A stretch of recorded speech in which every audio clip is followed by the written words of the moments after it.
Hey everyone, and welcome back for another deep dive. This one, I think this one's going to resonate with a lot of you because you sent in a ton of resources about falls, and specifically preventing falls in older folks, which makes me think maybe you're worried about an aging parent, or maybe you're just the kind of person who thinks ahead, which I totally respect.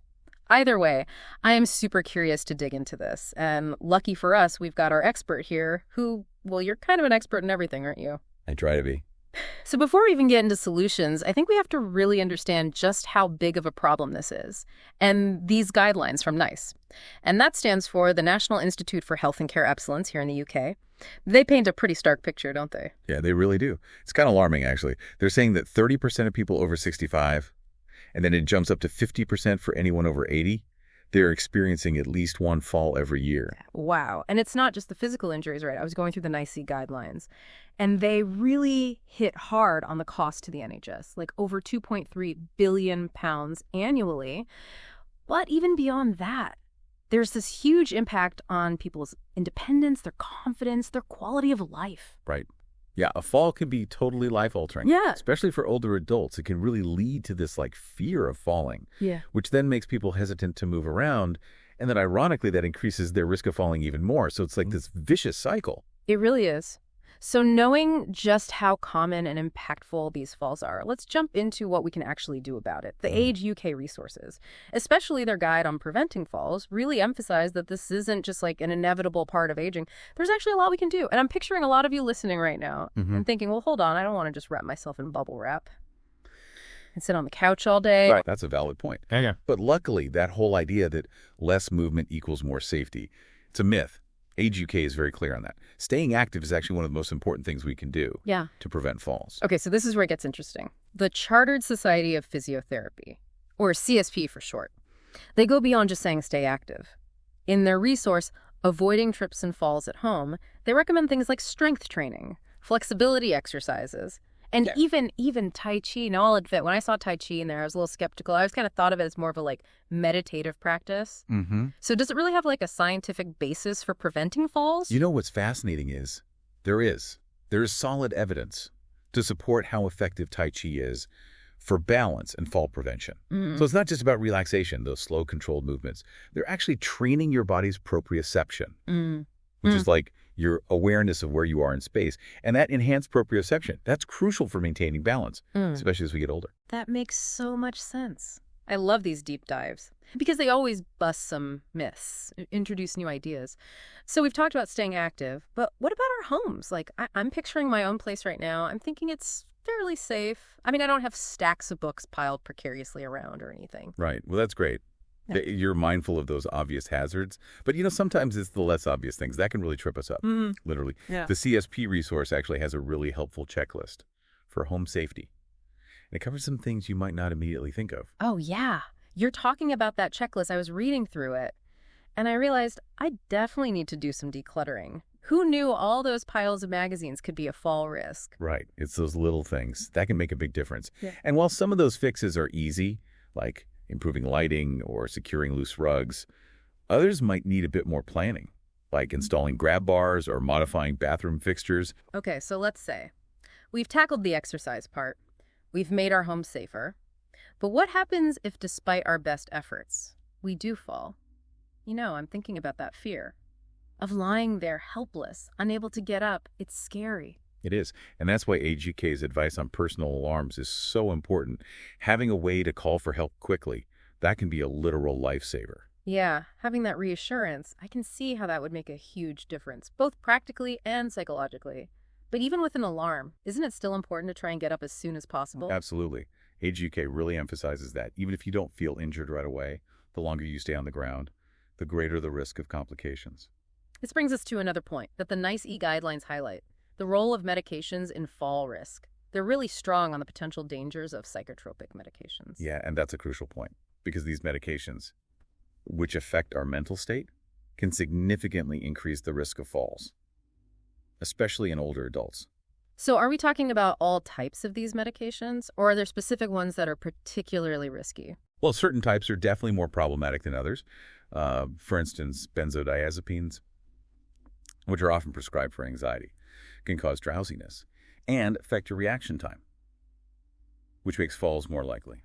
So it's not about avoiding medications altogether, but being aware of those potential side effects and really discussing the risks with your doctor. Exactly. It's about having these open and honest conversations with your healthcare providers and regularly reviewing your medications to make sure you're on the safest possible regimen. You know, it's easy to think, okay, well, my ears, my bone health, those are all separate issues. They don't really affect my balance. But Age UK really highlights how interconnected everything is. Like, seemingly unrelated health problems can actually contribute to falls. Right, and that's why regular checkups with your doctor are so crucial. It's not just about addressing immediate concerns. It's about being proactive with your health management and identifying potential issues before they become major problems. Speaking of proactive management, the NICE guidelines have a whole section on preventing falls during hospital stays. And this was a real eye-opener for me, I gotta say. Oh, really? What surprised you about it? Well, they emphasize that anyone over 65 admitted to the hospital is considered at risk of falling. I guess I kind of naively assumed that it was mainly a concern for frail or already unsteady patients. It's a common misconception. But hospital environments, they can be disorienting, unfamiliar, and that increases the risk for anyone, regardless of their baseline mobility. And I bet it's about a lot more than just putting up bed rails, which is what I initially thought of. Oh, absolutely. The guidelines stress how important it is to have a comprehensive assessment. That covers everything, from footwear to how the nurse call system is explained. It's about creating a tailored safety net for each individual patient. Okay, so we've covered a lot of ground here, and I know this can feel a little overwhelming if you're listening and feeling a bit concerned. Please know that you're not alone. Right. There are fantastic resources out there, and they're easier to access than you might think. For instance, the Balance Exercises resource lists organizations like Care Direct and Age Concern, which can provide guidance and support. And don't let that title fool you. This resource isn't about becoming a gymnast or anything. It's about simple, practical exercises that anyone can do to improve their balance, no matter their age or current fitness level. That's a great point to emphasize. These exercises don't have to be grueling workouts. The Balance Exercises resource shows us that even small, enjoyable activities can really make a difference over time. It's all about finding ways to move your body that you actually enjoy. Exactly. It's about finding what works for you and making it a sustainable part of your life and recognizing that every little bit counts. Even just standing on one leg while you brush your teeth can help improve your balance. Okay, I'm adding that to my routine. But let's say you've done all the right things. You're staying active, you've made your home safer, you're managing your health, and you still fall. What then? Well, that's where Age UK's advice on getting up after a fall is so crucial. They have this step-by-step guide that's incredibly helpful. I remember thinking, wow, I never realized there was a right way to get up from the floor. It seems so basic. But in that moment, panic can just take over. Exactly. Having a plan, knowing what to do, can really help you stay calm and avoid further injury. They also talk about the importance of telling someone about the fall, even if you don't feel hurt. Right, and that's key. It's about breaking that stigma around falls. We need to create an environment where people feel comfortable talking about it, seeking help when they need it, and not feeling ashamed or embarrassed. Which brings us back to that idea of community support, something that both Age UK and the CSP emphasize. Yes. We don't have to go through this alone. There are professionals who can help, organizations that provide resources, and of course friends and family who can offer support. Sometimes it's just about having someone to talk to, someone who understands the worries and fears. That can come with aging. Absolutely. You know, that actually brings up something I've been pondering throughout this conversation. If falls are so common and the consequences can be so serious, why don't we talk about them more openly as a society? That's such an interesting question. I mean, we talk about diet and exercise and heart health all the time, but falls seem to be this kind of taboo subject. Yeah, it's almost as if we're afraid to acknowledge the reality of aging. Like admitting that falls are a concern makes us more vulnerable somehow. And that silence does a real disservice because it prevents us from having these important conversations, from sharing information, and supporting each other. Exactly. It perpetuates this idea that falls are something to be ashamed of, something to hide. But the truth is, falls are a common experience, especially as we age. And the more we talk about them, the more we can do to prevent them and minimize their impact. It's about normalizing the conversation, removing the stigma, and creating a culture of openness and support. You know, as we've been talking, I've been thinking about my own parents. They're both in their 70s, and they're pretty active. But I've noticed they are starting to slow down a bit. Mm-hmm. And Well, that's a natural part of aging, but it's also a good opportunity to start having these conversations with them, to share some of the information we've been talking about today, and see if there are any adjustments that they might be willing to make to reduce their risk of falls. I think you're right. Maybe by being open and proactive, we can help them maintain their independence and quality of life for as long as possible. Exactly. It's not about trying to stop the clock on aging. It's about finding ways to age gracefully, safely, and with dignity. Well said.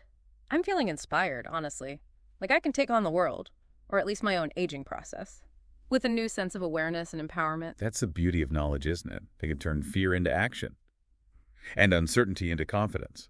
Something else that stood out to me from the Age UK Preventing Falls resource was the advice on what to do if you see someone else fall. Well, that's such an important topic. You know, we often focus on what individuals can do to prevent their own falls. But what about the role of bystanders? Exactly. Sometimes we're the ones in a position to help, to make a difference in that moment. Right. Age UK emphasizes the importance of staying calm, assessing the situation, and calling for help if needed. And they have a really clear section on helping the person get up safely, which I found super helpful. Yeah, it's about knowing what to do, feeling equipped to respond effectively in those situations. It also made me realize that even small acts of kindness, like offering a hand or checking in on an elderly neighbor, can have a ripple effect. It really can. It's about creating a community of care where we look out for each other, regardless of age or ability. That's a beautiful thought. It's about recognizing that we're all in this together. And by supporting each other, we can create a safer and more caring world for everyone. Absolutely. It shifts our perspective from seeing aging as a decline to seeing it as a continuation of life with its own challenges and rewards. You know, all this talk about practical tips and resources has got me thinking about the bigger picture, about societal attitudes toward aging. That's a crucial point because our perceptions of aging really shape how we approach it, both individually and as a society. And in a culture Yeah. that often values youth and productivity above all else. It's easy to internalize those negative messages about getting older. Right, and those messages can be incredibly damaging, leading to self-doubt, fear, and a sense of diminished worth. And it's not just about individual attitudes, it's about those systemic biases that undervalue and marginalize older people. You're right. We need to challenge those biases and create a more inclusive and equitable society that recognizes the contributions and experiences of people of all ages. It starts with changing the narrative, with celebrating the wisdom, the resilience, the diverse perspectives that older people bring to our communities. Yes, we need to redefine what it means to age well, to live a fulfilling and meaningful life, regardless of chronological age. That's a message I think we can all get behind. Absolutely. It's about embracing aging as a natural part of life, a journey filled with opportunities for growth, connection, and continued contribution. Okay, I am feeling energized by this conversation. We've taken this potentially daunting topic of falls and turned it into a springboard for this broader discussion about aging, community, and the power of knowledge. That's what I love about these deep dives. We start with a specific question, and we end up exploring all these interconnected ideas, challenging assumptions, and expanding our perspectives. And you know what? A lot of what we discussed today, it applies not just to older people, but to all of us. I agree. Aging is a continuum, and the choices that we make throughout our lives can have a huge impact on how we age. So it's not just about preventing falls when we're older, it's about building healthy habits now. That'll benefit us in the long run. Exactly. It's about investing in our future selves by being physically active, maintaining a healthy weight, getting regular checkups, and taking care of our mental well-being.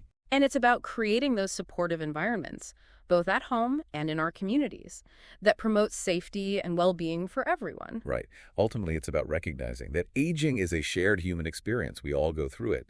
And by supporting each other, we can create a more age-friendly and fulfilling society for everyone. Okay, I'm feeling so inspired to take charge of my own aging journey, but I know we've thrown a lot of information your way, dear listener. We have. It is a lot to take in, but remember, you don't have to implement every single thing that we've discussed today. Just pick one or two things that resonate with you, that feel relevant to your own life or the lives of your loved ones. Yeah, start small, make gradual changes, and celebrate those successes. And don't hesitate to revisit those resources. They're full of helpful tips and contact information for organizations that can offer guidance and support. You've reminded me of something really important. As we wrap up this deep dive into preventing falls, we've talked about those practical steps, resources, even societal attitudes. But there's one more piece. I think it ties it all together. I'm curious, what are you thinking of? Advocacy. If we really want to create a world where falls are less common and less impactful, we all need to become advocates, both for ourselves and for others. I love that. You're so right. Advocacy can take so many forms.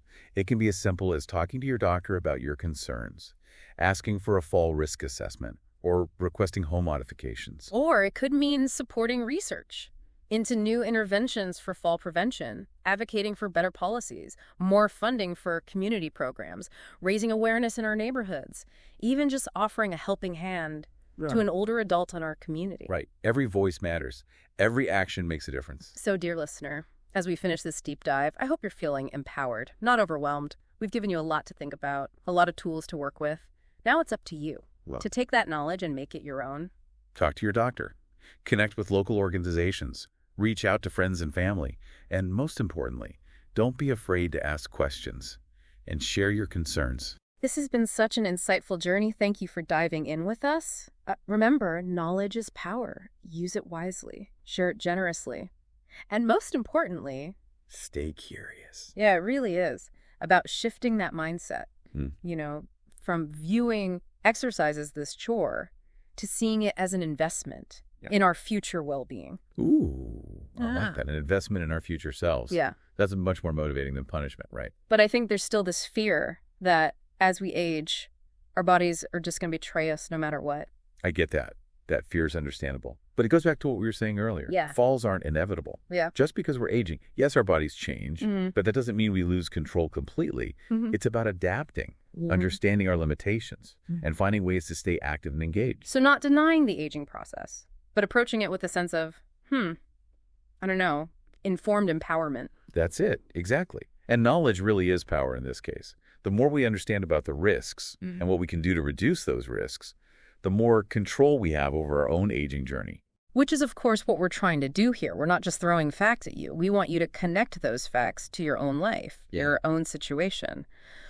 So what stands out to you from all of this, dear listener? It's easy to get lost in the details, but the real value comes from applying this knowledge to your own individual circumstances. Right. And if we zoom out a bit, this isn't just about individual health. It's about creating a society that supports healthy aging, that doesn't view getting older as something to be dreaded or avoided. I agree. Absolutely. It's about fostering a culture where aging is seen as a natural and valuable part of life. Yes.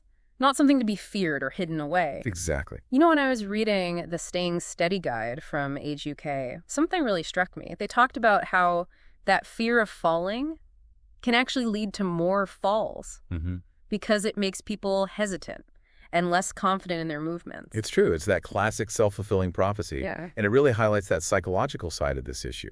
It's not just about physical strength and balance. It's also about mental well-being, confidence, feeling secure in your environment. I really appreciated how the guide acknowledged that emotional side of things. Like, it's okay to feel scared or frustrated, but the key is to address those feelings. Find ways to cope and build confidence. It is shifting the conversation from negativity and fear to possibility and resilience.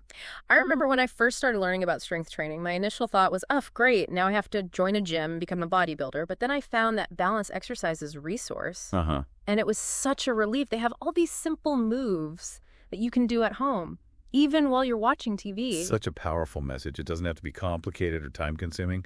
Just small, consistent efforts integrated into your daily routine. Those can make a big difference. Exactly. Finding what works for you and making it a sustainable part of your life. And recognizing that every little bit counts. Even something as simple as standing on one leg while you brush your teeth can help improve your balance. Okay. I'm definitely adding that one. But let's say you've done all the right things. You're staying active. You made your home safer. You're managing your health. But you still fall. What then? Well then, Age UK's advice on what to do after a fall is crucial. They have that step-by-step guide that I mentioned before. It's incredibly helpful. I remember reading that and thinking, wow, I never realized there was a right way to get up from the floor. It seems so basic. But when it happens, panic can just take over. Absolutely. Knowing what to do, having that plan, it helps you stay calm and avoid hurting yourself even more. Right. They also talk about how important it is to tell someone about the fall, even if you don't feel hurt. That's a good point. It's about breaking the stigma. Mm-hmm. We need to create an environment where people feel comfortable talking about falls, asking for help when they need it, and not feeling ashamed or embarrassed. Which brings us back to that idea of community support Mm-hmm. we were talking about earlier. Yes. We don't have to go through this alone. There are professionals who can help, organizations that provide resources, and of course friends and family who can offer support. Sometimes it's just about having someone to talk to, someone who gets it, who understands those worries and fears that can come with aging. Right. And that actually reminds me of something I've been thinking about throughout this whole conversation. If falls are so common and the consequences can be so serious, why don't we talk about them more openly as a society? That's so true. Why don't we, we talk about diet and exercise and heart health, but falls almost seem like this taboo subject. I know. It's like we're afraid to admit that getting older is a real thing and that falls are a part of that. And that silence, it prevents us from having those important conversations, sharing information, and supporting each other. Exactly. It's like it's something to be ashamed of, something to hide. But it's not. It's a common experience, especially as we age. And the more we talk about it, the more we can do to prevent it.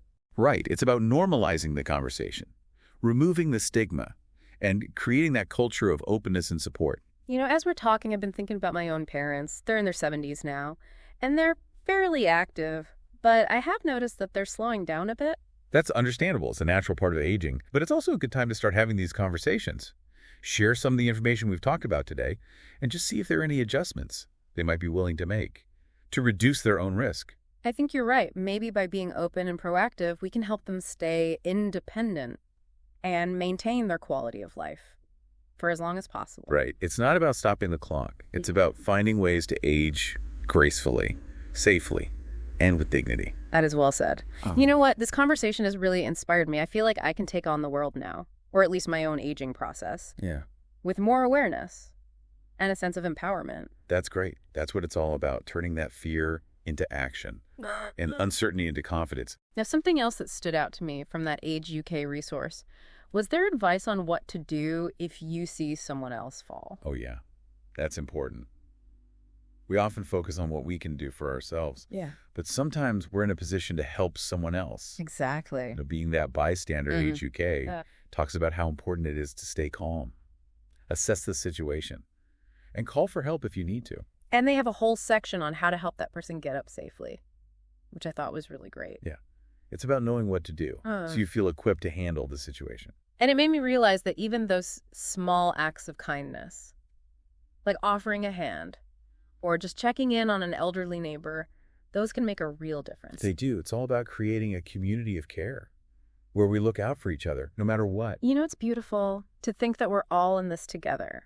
And by supporting each other, we can make the world a safer and more caring place. Absolutely. It shifts our perspective from seeing aging as a decline to seeing it as this continuation of life with new challenges and rewards. I love that. So all this talk about the practical tips and the resources, it's got me thinking about that bigger picture, societal attitudes towards aging. That's important because the way we see aging shapes how we approach it. Yeah. Both individually and as a society. And in a culture that often prioritizes youth and productivity, it's so easy to internalize those negative messages about aging. Absolutely. And those messages can be so harmful, leading to self-doubt, fear, and that feeling that you're not as valuable anymore. And it's not just individual attitudes either. It's those systemic biases that can make older people feel invisible. You're right. It's time to challenge those biases. Yeah. And create a society that's more inclusive, where everyone feels valued, no matter their age. And that starts with changing the narrative, celebrating the wisdom, the resilience, the diverse perspectives that older people bring to our communities. Right. It's about redefining what it means to age well, to live a life that is fulfilling and meaningful, regardless of how old you are. Yes. That's a message we can all get behind. Absolutely. It's about embracing aging as a natural part of life, this journey. Yeah. Full of opportunities for growth and connection and continuing to contribute to the world. I am so energized by this conversation. We've taken this topic of falls, which can feel kind of scary, and we've turned it into a springboard to talk about Yes. aging, community, Yeah. and just how powerful knowledge can be. I love it. That's the beauty of these deep dives. We start with one question and end up exploring so many different ideas. Right, challenging those assumptions. Yeah. And broadening our perspective. Exactly. And, so much of what we've talked about today applies to all of us, not just older adults. Right. Aging is a journey we all take, and the choices we make today impact how we age in the future. It's not just about preventing falls when we're older. It's about building those healthy habits now for the long haul. Absolutely. Invest in your future self. Stay active. Keep a healthy weight. Get your checkups. And take care of your mental health. And create supportive environments at home, Mhm. in our communities that promote well-being for everyone. Right. In the end, it's about recognizing that aging is something we all experience, and we can make it better by supporting each other. Okay, I am feeling inspired to really take charge of my own aging journey, but I know we've given you a lot to think about, a lot of information to process. It is a lot to process, Yeah. but you don't have to do everything at once. Just pick one or two things that really speak to you, maybe something that feels relevant to your own life or to someone you care about. That's great advice. Start small. Exactly. Make those gradual changes, celebrate the wins, and don't be afraid to go back to those resources. They're full of helpful information and contact info for organizations. That can give you more support. Right. They can really guide you. As we're wrapping up this deep dive into falls, and we've covered a lot, practical tips, resources, societal attitudes, there's one more piece I think is so important. Okay, what's that? Advocacy. If we really want to make a difference, make falls less common, less impactful, we need to speak up, both for ourselves and for others. I love that. Advocacy can be so many things. It can be as simple as talking to your doctor about your concerns, asking for a fall risk assessment, or maybe requesting some modifications for your home. Right. Or it could mean supporting research into new ways to prevent falls, advocating for better policies, more funding for community programs, raising awareness in our neighborhoods, or even just offering a hand to an older adult in our community. Absolutely. It all adds up. Every voice matters. Every action makes a difference. So, dear listener, as we come to the end of this deep dive, I really hope you're feeling empowered, not overwhelmed. We've given you a lot to think about, a lot of tools, and now it's your turn. Take this knowledge, make it your own. Talk to your doctor. Connect with those local organizations. Reach out to your friends and family. And don't be afraid to ask for help if you need it. This has been such a great conversation. Thanks for joining us. And remember, knowledge is power. Use it wisely, share it generously, and stay curious.